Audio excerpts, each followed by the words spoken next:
कैसे एक south Indian singer Bharat की बुलबुल बन गई। आखिर क्यों फिल्म मीरा के डायरेक्टर ने खुद को कश्मीरी पंडित बताया था। किस मौत के झटके ने भारत की बुलबुल को हमेशा के लिए खामोश कर दिया। क्या MS ब्लू रंग का कोई रहस्य है। 1929 में 13 साल की एक शर्मीली बच्ची ने साउथ की ट्रेडिशनल सिल्क साड़ी पहनकर मद्रास म्यूजिक एकेडमी के स्टेज पर तमिल सॉन्ग माराकाथा बीदुबू गाना शुरू किया। कम इंस्ट्रूमेंट्स के बीच सुनाई दे रही उसकी आवाज में वो जादू था कि आगे जाकर वही बच्ची देश की सबसे बड़ी सिंगर बनी। आज की कहानी है भारत की महान सिंगर रही MS सुब्बुलक्ष्मी की। दोस्तों, MS सुब्बुलक्ष्मी उर्फ कुंजम्मा का जन्म 16 सितंबर 1916 को मदुरै तमिलनाडु में हुआ था। उनका पूरा नाम मदुरै षणमुखावदिवु सुब्बुलक्ष्मी था। उनकी मां षणमुखावदिर अम्माल देवदासी समाज का हिस्सा थी जो वीणा बजाती थी और पिता सुब्रमण्यम अय्यर एक सिंगर थे। सुब्बुलक्ष्मी की दादी अक्कम्मल भी एक फेमस वोकलिस्ट थी। गाने का गुण सुब्बुलक्ष्मी को विरासत में मिला था। माँ ने उनकी ट्रेनिंग मशहूर पंडित नारायण राव व्यास से करवाई और महज 10 साल की उम्र में उन्होंने पहली रिकॉर्डिंग की। म्यूजिक कैरियर के शुरुआती सालों में सुब्बुलक्ष्मी मां की स्टेज परफॉर्मेंस के दौरान उनका साथ देते हुए भजन गाया करती थी। उनकी पहली परफॉर्मेंस 1929 में मद्रास म्यूजिक एकेडमी के स्टेज पर हुई। तब वे महज 13 साल की थी। ये एकेडमी अपने सख्त नियमों के चलते पहचानी जाती थी, जहां उम्र को लेकर काफी रिस्ट्रिक्शंस थी। इसके बावजूद सुब्बुलक्ष्मी की आवाज के आगे एकेडमी ने अपना ट्रेडिशन तोड़ते हुए इतनी कम उम्र की सिंगर को गाने का मौका दिया था। उस समय सुब्बुलक्ष्मी अरियाकुडी रामानुज अयंगर के लिए गाती थी, जो अचानक बीमार पड़ गए थे। अयंगर के बीमार पड़ने पर सुब्बुलक्ष्मी को मजबूरन उनकी जगह गाना पड़ा था। उनकी आवाज सुनकर नामी सिंगर कराईकुडी संबाशिवा ने कहा था कि सुब्बुलक्ष्मी के गले में वीणा है। एक इंटरव्यू में सुब्बुलक्ष्मी ने बताया था कि जिंदगी की पहली परफॉर्मेंस देने की उन्हें कोई खुशी नहीं थी। बचपन में उन्हें मिट्टी के घर बनाना पसंद था। एक दिन वे घर बना रही थी कि कोई उन्हें उठाकर सीधे स्टेज पर ले गया। स्टेज पर ही उन्होंने अपने मिट्टी से सने हाथ अपने स्कर्ट से पोंछ लिए। उस समय स्टेज पर उनकी मां करीब 50 से 100 लोगों के सामने परफॉर्म कर रही थी और वे चाहती थी कि सुब्बुलक्ष्मी भी चंद गाने सुनाए। उन्होंने बेमन से गाना गाया तो तालियों की गूंज उनके कानों तक पहुंची जरूर, लेकिन मन में बस दोबारा मिट्टी का घर बनाने का ख्याल चल रहा था। उस जमाने के फेमस जर्नलिस्ट टी सदाशिवम ने 1936 में हुई सुब्बुलक्ष्मी की इस परफॉर्मेंस के बाद तमिल वीकली मैगजीन आनंद विकातम के फ्रंट पेज में आर्टिकल लिखा, जिसके बाद उनके कॉन्सर्ट्स में भारी भीड़ पहुंचने लगी। वहीं टी सदाशिवम के पास यंग उभरते सिंगर्स पर आर्टिकल लिखने की जिम्मेदारी थी। सदाशिवम जानते थे कि सुब्बुलक्ष्मी का हुनर सिर्फ स्टेज तक सीमित रहने के लिए नहीं है, तो उन्होंने अपनी पॉलिटिकल और फिल्म इंडस्ट्री की जान पहचान की मदद से सुब्बुलक्ष्मी को तमिल फिल्म इंडस्ट्री में इंट्रोड्यूस करवाया। फिल्म मेकर के सुब्रमण्यम से सिफारिश कर सदाशिवम ने सुब्बुलक्ष्मी को फिल्म सेवा सदन में लीड रोल दिलवाया। 1938 की ये फिल्म जबरदस्त हिट रही और सुब्बुलक्ष्मी साउथ का बड़ा नाम बनकर उभरी। इसी दौरान दोनों में दोस्ती बढ़ गई और सुब्बुलक्ष्मी ने सदाशिवम से शादी करने का मन बना लिया। जैसे ही दोनों के रिश्ते की खबर सुब्बुलक्ष्मी की मां को लगी तो घर वालों ने आपत्ति जताई। मां नहीं चाहती थी कि अपना उभरता हुआ कैरियर छोड़कर सुब्बुलक्ष्मी शादी करे। परिवार की नाराजगी का दूसरा कारण था सदाशिवम का सुब्बुलक्ष्मी से 14 साल बड़ा होना। सदाशिवम पहले से ही शादीशुदा थे, लेकिन उनकी पत्नी की 1938 में मौत हो गई थी और उस शादी से उनकी 2 बेटियां भी थीं। परिवार की परमिशन न होने के बावजूद दोनों ने 10 जुलाई 1940 को शादी कर ली। वहीं सुब्बुलक्ष्मी के गानों को आम जनता तक पहुंचाने के लिए पति सदाशिवम ने खुद पैसे लगाकर फिल्में बनाने का फैसला किया। सुब्बुलक्ष्मी के सजेशन पर सदाशिवम ने फिल्म मीरा बनाने का फैसला किया और अपने दोस्त कल्की कृष्णमूर्ति से फिल्म की स्क्रिप्ट तैयार करवाई।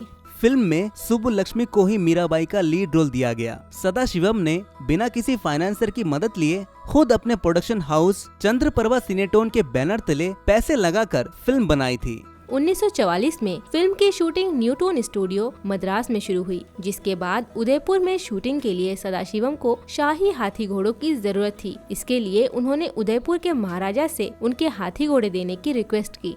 फिल्म के कॉन्सेप्ट से इम्प्रेस होकर महाराजा ने हाथी घोड़ों के साथ फिल्म बनाने के लिए अपने महल में कहीं भी कभी भी शूटिंग करने की परमिशन भी दे दी। शूटिंग के लिए महल की शाही डांसर्स भी दी गई। इस फिल्म का direction American film maker Ellis R Dungan ने किया था। फिल्म का एक हिस्सा द्वारका के कृष्ण मंदिर में शूट हुआ था, लेकिन डायरेक्टर हिंदू नहीं थे तो उन्हें मंदिर में एंटर करने की परमिशन नहीं मिली। तब फिल्म की शूटिंग जारी रखने के लिए उन्होंने खुद को कश्मीरी पंडित बताया था।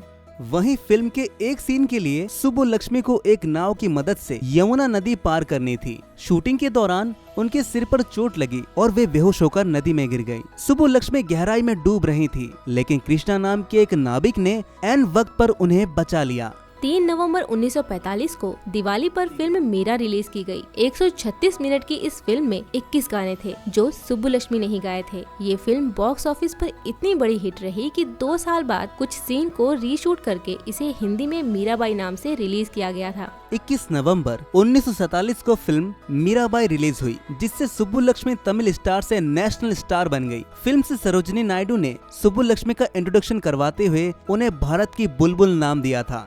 फिल्म के प्रीमियर में उस समय रहे प्रधानमंत्री जवाहरलाल नेहरू भी पहुंचे थे। इनके अलावा लॉर्ड माउंटबेटन, राजेंद्र प्रसाद, विजया लक्ष्मी पंडित और इंदिरा गांधी जैसे देश की बड़ी हस्तियां भी थी। फिल्म देखने के बाद जवाहरलाल नेहरू और माउंटबेटन सुब्बुलक्ष्मी के फैन बन गए थे।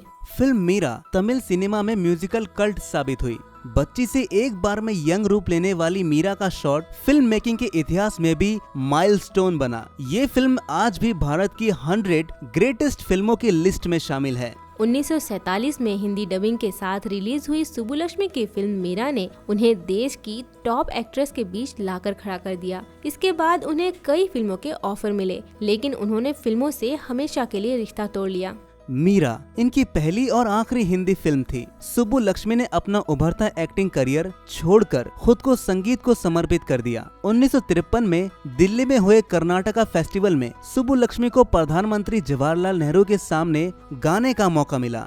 फिल्म मीरा से पहले ही उनके फैन बन चुके जवाहरलाल नेहरू इस बार खुद को उनकी तारीफ करने से नहीं रोक सके। उन्होंने सुब्बुलक्ष्मी के पास जाकर कहा, आपकी आवाज में दिलों के तार हिला देने की ताकत है। मैं आपके सामने क्या हूँ, सिर्फ एक मामूली प्रधानमंत्री। वही स्वतंत्रता संग्राम में साथ काम करते हुए महात्मा गांधी और सुब्बुलक्ष्मी की दोस्ती हो गई। गांधी जी को उनकी आवाज इतनी पसंद थी कि उन्होंने कई बार सुब्बुलक्ष्मी से सामने बैठकर रघुपति राघव राजाराम सुनने की गुजारिश की। 2 अक्टूबर 1947 को महात्मा गांधी ने दिल्ली में सुब्बुलक्ष्मी के लिए एक कार्यक्रम का आयोजन करवाया। किसी वजह से सुब्बुलक्ष्मी कार्यक्रम में नहीं पहुंच सकी, तो माफी के रूप में उन्होंने गांधी जी के लिए 6 भजन रिकॉर्ड करवाए थे। वहीं 30 जनवरी 1948 को सुब्बुलक्ष्मी ने गांधी जी की हत्या की खबर सुनी तो उन्हें इतना सदमा लगा कि वे बेहोश हो गई थी। दोस्तों, सुब्बुलक्ष्मी कांजीवरम साड़ियों की बड़ी शौकीन थी। मुथु चेट्टियार नाम के एक डिजाइनर ने उनके लिए मिडिल सी ब्लू कलर की साड़ी डिजाइन की थी। सुब्बुलक्ष्मी को ये रंग इतना पसंद आया कि वो अक्सर कॉन्सर्ट्स में इसी रंग की साड़ी पहनने लगी। ये कलर उन्होंने इतना पहना कि इनके सेंटेनरी सेलिब्रेशन में उनके नाम पर मिडिल ब्लू कलर को MS ब्लू कलर नाम दिया गया। भारत में पॉपुलैरिटी मिलने के बाद MS सुब्बुलक्ष्मी ने 1966 में यूनाइटेड नेशंस जनरल असेंबली के लिए न्यूयॉर्क में परफॉर्मेंस देकर इतिहास रचा। वे विदेश में परफॉर्म करने वाली पहली भारतीय बनी। आगे इन्होंने लंदन, कनाडा से लेकर कई दूसरे देशों में भी परफॉर्मेंस दी। फिल्में छोड़ने के बाद सुब्बुलक्ष्मी ने चैरिटी के लिए 200 कॉन्सर्ट्स कर फंड इकट्ठा किया। उनकी कमाई का एक बड़ा हिस्सा सामाजिक कामों में इस्तेमाल किया जाता था, जिनमें से मेन सेक्टर एजुकेशन और हेल्थ था। वहीं 1997 में पति टी सदाशिवम की मौत के बाद MS सुब्बुलक्ष्मी बुरी तरह टूट गई। उन्होंने हमेशा के लिए पब्लिक कॉन्सर्ट्स करना बंद कर दिया